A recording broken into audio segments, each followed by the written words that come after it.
Additional documentation required. Loans will be made pursuant to Missouri Consumer Credit Loan License 367-03042. Make the cash call at 855-590-CASH. That's 855-590-CASH. Kansas City's #1 for gospel music. KPRT Kansas City. Gospel 1590 KPRT.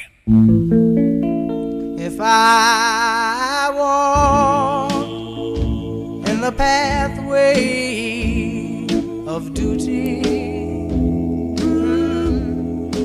if I work to the close. Hi, welcome to The Last Mile of the Way, the baton passing African American Legacy radio talk program. I am your announcer and dream keeper, Jeanette Bush. Now, here is your host, Carl Boyd. Thank you so very much, announcer and dream keeper Jeanette Bush. This is Carl Boyd on The Last Mile of the Way, Gospel 1590 KPRT, KPRT.com.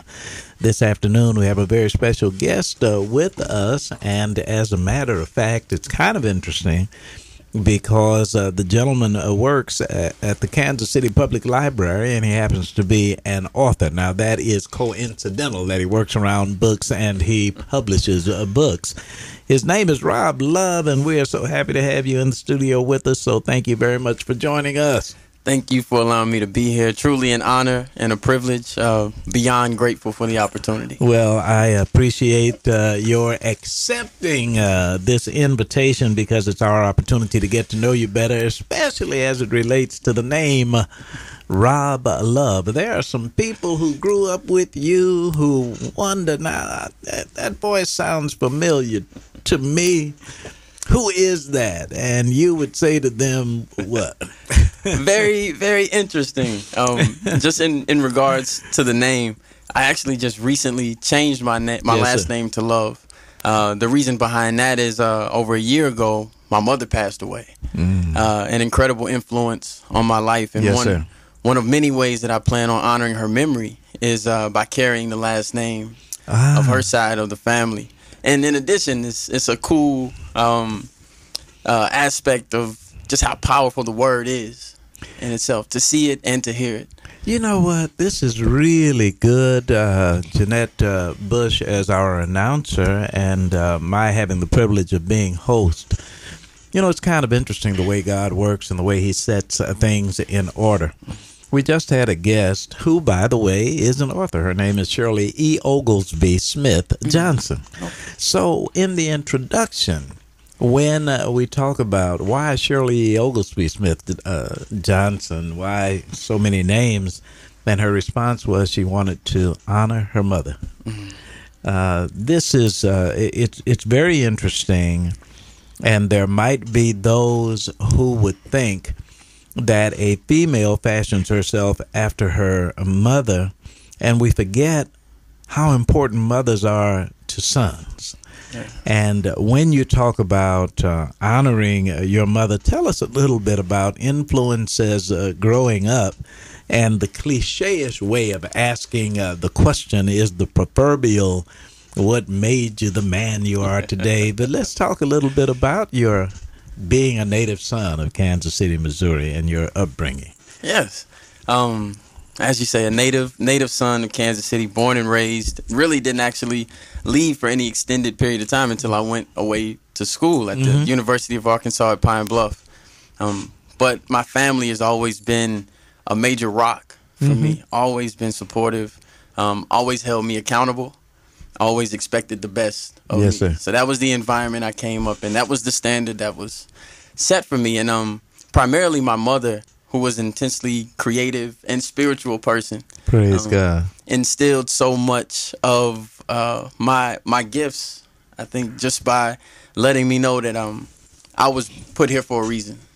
You know, it's very interesting that you said that you were an alumnus from the University of Arkansas at Pine Bluff, because we were talking about Shirley E. Oglesby Smith Johnson. It just happens that she grew up in Pine Bluff, Arkansas. So a couple of those things that are coincidental. But one of the things that is that's very important is those values that were instilled at a very young age. And even with that, and knowing that you were going to succeed one way or another, at what age did you begin to write in a creative enough way that you thought you might be doing a lot of it? I'd say the first inkling I received that writing was something I'd be good at, or something I'd be able to really succeed at was high school.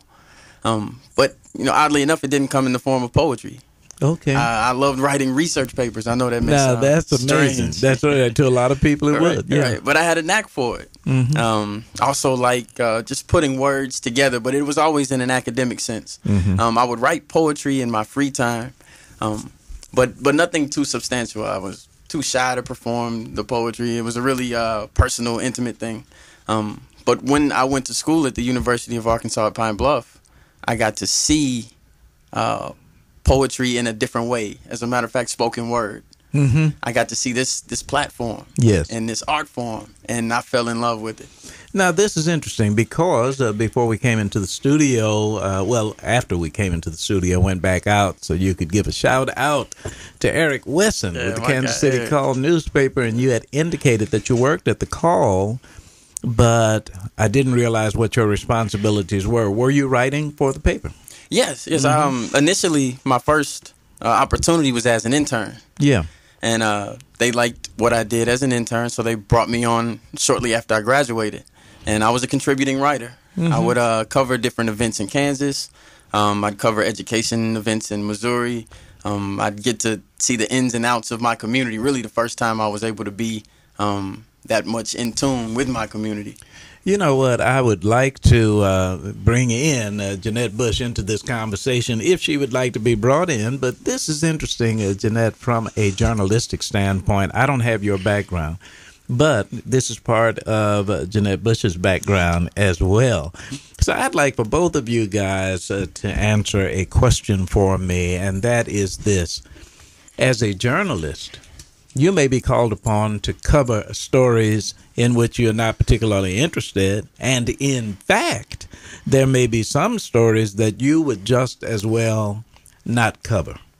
Your skills as a writer obviously come into play, but how does that attack or attract your passion? I guess I'd have to say that at the core of journalism is the pursuit of the truth.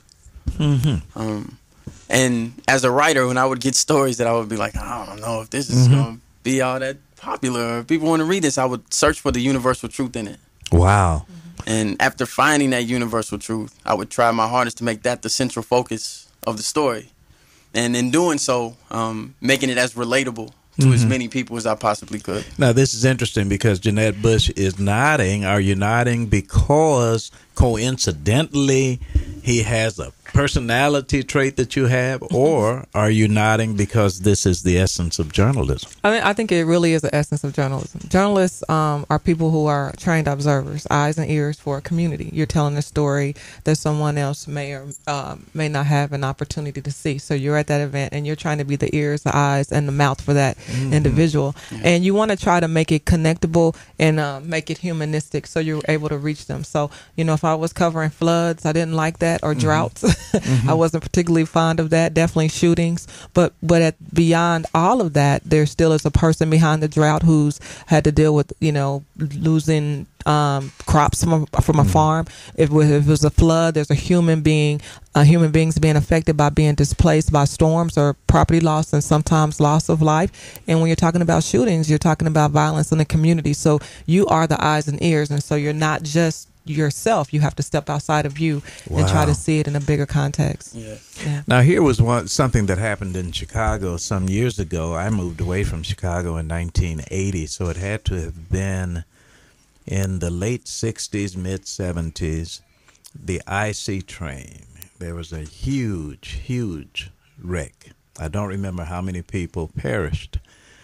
At the end of the year, where you always do you review the year, And one of the journalists answered a question that was asked of them all, and it set the tone for all of their answers. If you had to look back on the year at the story or stories that most intrigued you in terms of your coverage, she started out with the wreck, and then there was a pattern that followed. So one of the things that you must do in journalism, obviously, is not only cover stories that might not carry an interest for you as it relates to your passion, but it turns out that the highlights of the year are often those floods, hurricanes, those kinds of stories, so that now you have to revisit them as a journalist. Now, when you have had time to think about it, how do you feel when you go back into the story? You have to do it again and still make it relatable. It is a challenge. It is. But as journalists, and she touched on it in a very powerful way. We are community servants. And what I'm getting at here is you have a particular passion. You are journalists.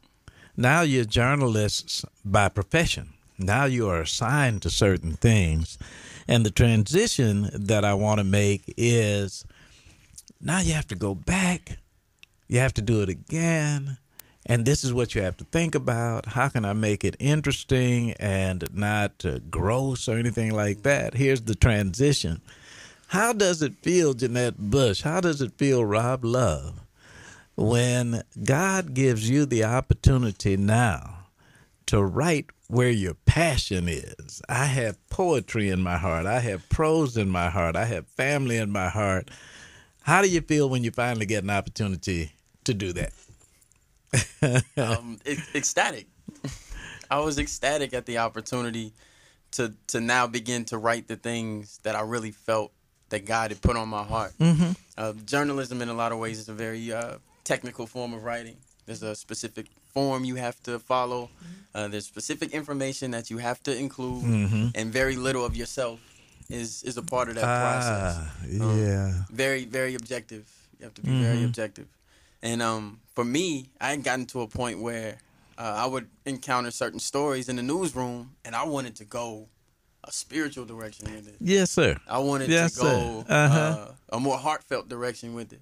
But it's not something that's as condoned in the form of writing. So once I got the opportunity to write what I wanted to write, and really what I felt like God was instructing me to write for the benefit of people around me, I was ecstatic at the opportunity. Wow. Rob Love, the author of Ready to Rise, joining us this afternoon and talking about his writings as a poet, past, present, and future. And when I think about Jeanette and Rob as it relates to journalism, you remember you don't remember when I was, but when I was in 6th and 7th grade, back in the day, it was who would win, where, why, and how, and that was it. You got that. You, as a matter of fact, you would start out with, this happened on this day at this place at this time, and these are the people who are impacted by it. Now, that's your lead. Now you got to write a story to that.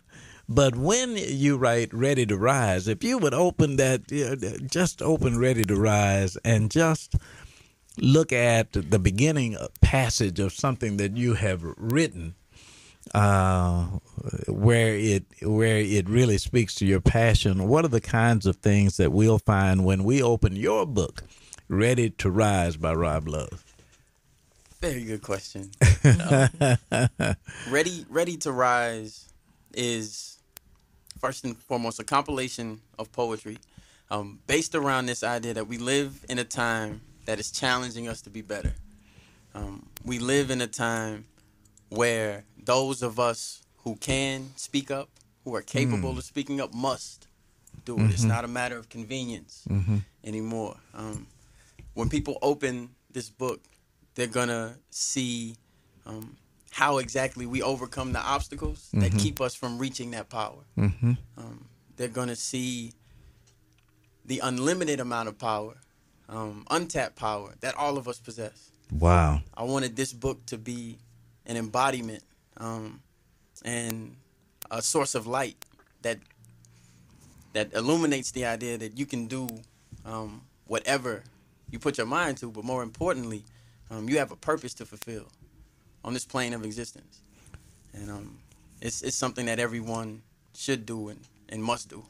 On the last mile of the way, Gospel 1590, KPRT, KPRT.com. My name is Carl Boyd, your host. Jeanette Bush is your announcer and dream keeper. We are blessed this afternoon to have as guest Rob Love, author and publisher. Author, certainly. Oh, it's self-published. And yes. publisher. The book that we're looking at is Ready to Rise, and it's very interesting because from an artistic standpoint, I was thinking, ask Rob Love to read some of what you write. But you took me somewhere here that I think those who are listening might want to hear a little bit more about.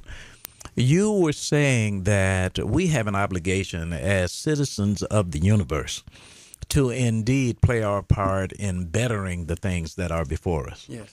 So when I think about, we say, the civil rights movement, I think immediately about the pulpit. That's one form of expression. But in order to raise funds during the movement, I think about entertainment. So Maya Angelou was an entertainer, become poet, and I think, wow, what a platform. And, well, first, let's just find out from Rob Love in terms of your recollections, because it's still fresh. What are your recollections of, and how did you feel about Maya Angelou? I was incredibly inspired by her catalog of work. And more than anything, like even outside of her poetry, which we know is remarkable, I was much more inspired by her character. Okay. Her character. Yes, sir. Her Yes, love sir. for her people. Yes. Which in turn created the power behind the poetry. Yes. It was the person that she was, the tribulation she overcome. No doubt about it. And the connection that she gained, the higher connection she gained with the Creator through those tribulations. Now, Jeanette, by the way, don't hesitate to jump in, because you have a writing background and you have a journalistic background, education background. But let me ask you something. Now that we are talking about poetry, when I thought about entertainment, Maya Angelou used to hang out with Sidney Poitier, Nat King Cole, Harry Belafonte, Cicely Tyson, Ossie Davis, Ruby Dee. These were the people within the movement who made their commentary from the stage, and it was extremely impactful. So if I think about entertainment, I think about jazz, I think about blues, I think about rhythm and blues, I think about rock and roll, I think about pop, I think about gospel, I think about classical. Are there categories of poetry? and do you, I mean, as poetry hits you, is there a particular form that comes out? Or when it hits you, it's always that form, it just comes from a Rob Love perspective? I see. Poetry is beautiful in that it becomes the voice of the poet. However they choose to manipulate the form. Okay. However they choose to present their message. Poetry becomes that. For me, it ends up being spoken word. All right. All right. For other poets, it could be something as simple as a couple of stanzas. But I think the intent for all of us who embark on this art form is the same. And it's to grow. Yes. Spiritually. Yes. And in doing that, being able to help others around us grow spiritually, help them understand that what they're going through, you're not going through alone. Now, the interesting thing about poetry is I would have thought when we first heard Melly Mel and Curtis Blow and Grandmaster Flash, the Sugar Hill Gang, that poetry would take a back seat to rap, and later on, most particularly gangster rap, because of Eazy-E, Ice-T, Ice Cube back in that day. But I don't know whether it was necessarily because of Def Jam poetry or what it is, but this genre has been more impactful to both. It spans the spectrum. One of the good things about poetry is it's not limited to one age group, but it is so dynamic. Does it surprise you the number of young people who get into your recitation of poetry?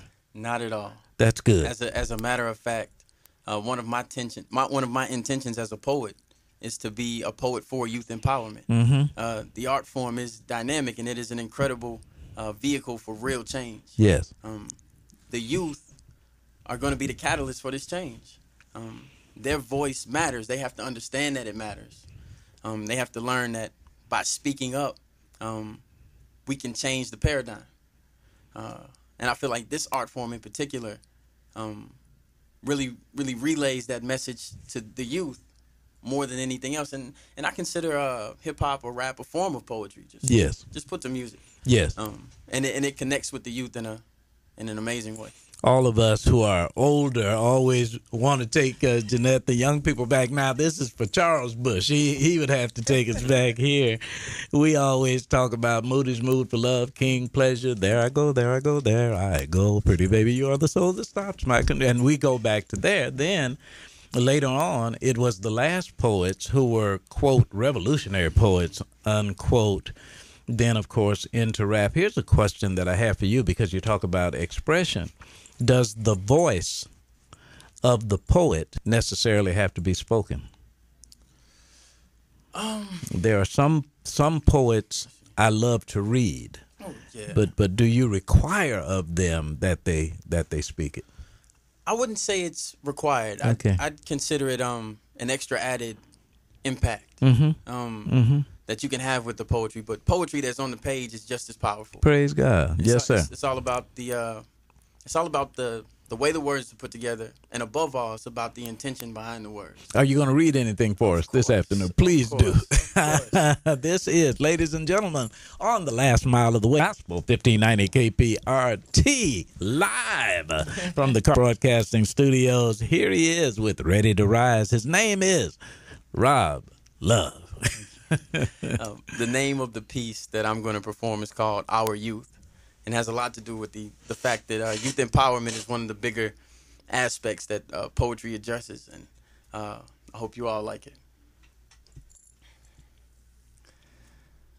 The young, gifted, and black, our youth, are so ancestral, and they don't even know it. Our youth are in peril, and they don't even know it. They are sprouting seeds, and they need our attention. They are the generation of ascension, the innocent remnant meant to be better than any of us are or ever will be. Powerful souls that are vulnerable yet clever. They're being forced to adapt to a system that aims to keep their potential untapped, to keep them trapped in a cycle of deception and a fear rising up, one that says to thrive, some of your hopes have to.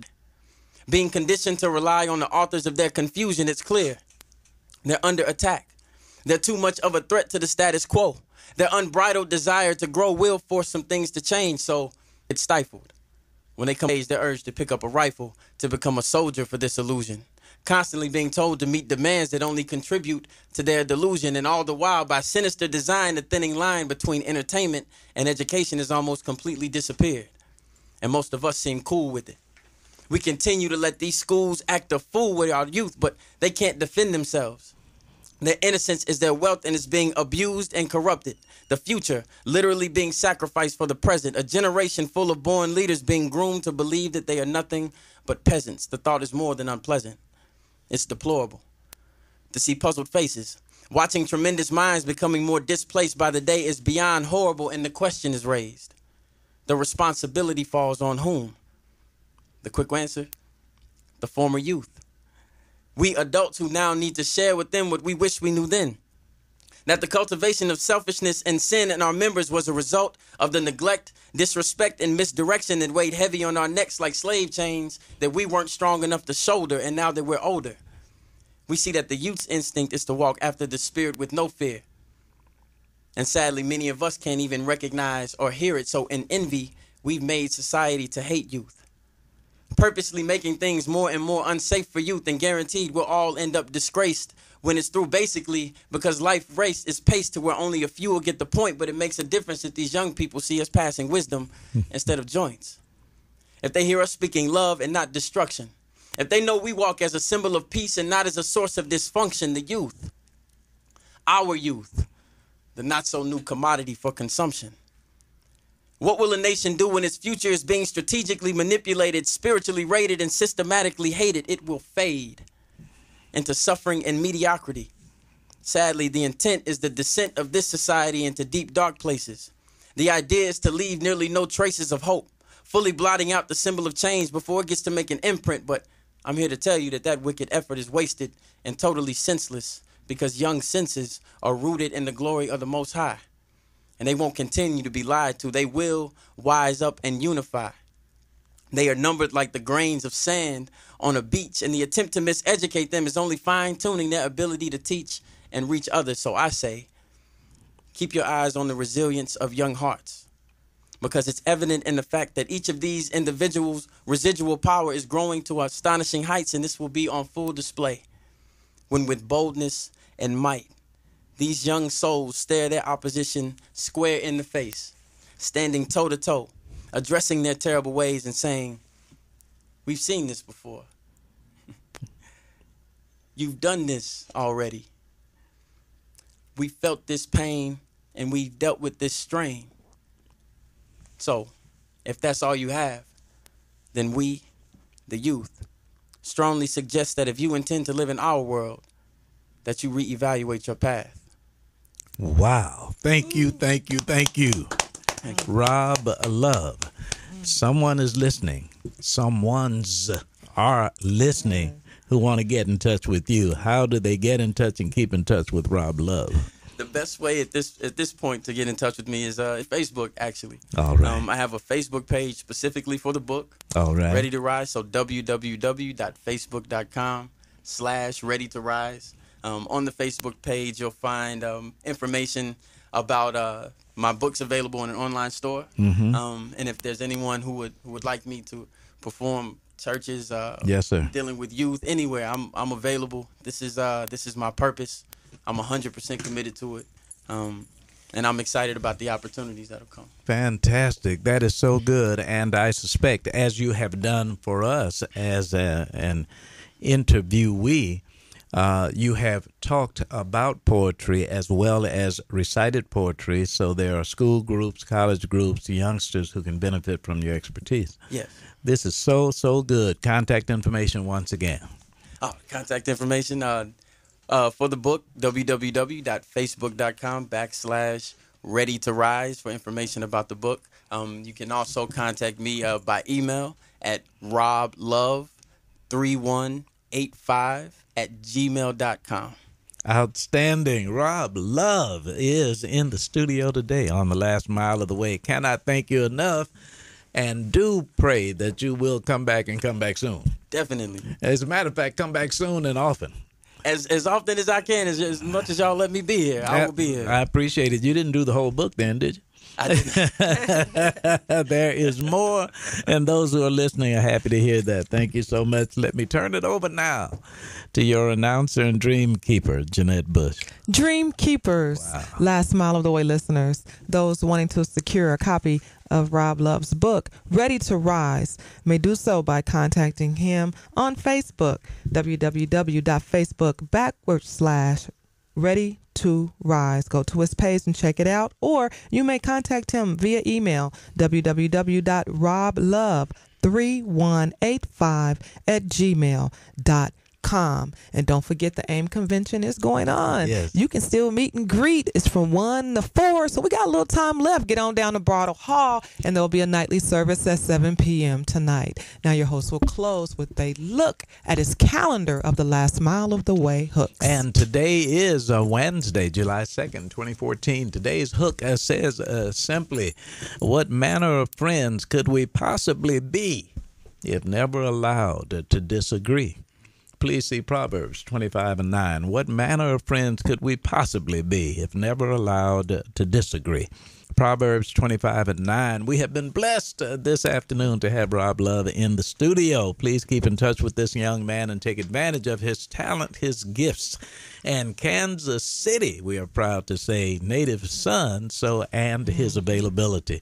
Jeanette Bush is your announcer and dream keeper. Ed Atkins on the board. My name is Carl Boyd, saying, gracious God and wonderful Wanda, I'm on my way home.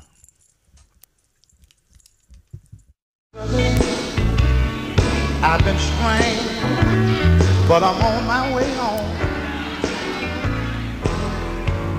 I've been struggling, I've trained, but I'm on my way home. Let me tell y'all something. I've had a lot of things to happen to me in life. Sometimes life get hard, it cuts just like a knife. I've been struggling, I've been straining, but I'm on my way home. Is that all right? I've been struggling, I've been straining, but I'm on my way home. Yes, I have. I've been struggling. God knows I've been. Gospel 1590 KPRT keeps you informed with church news. To ensure that your church is included on our weekly updates, all news must be submitted 14 days in advance. All events must be not for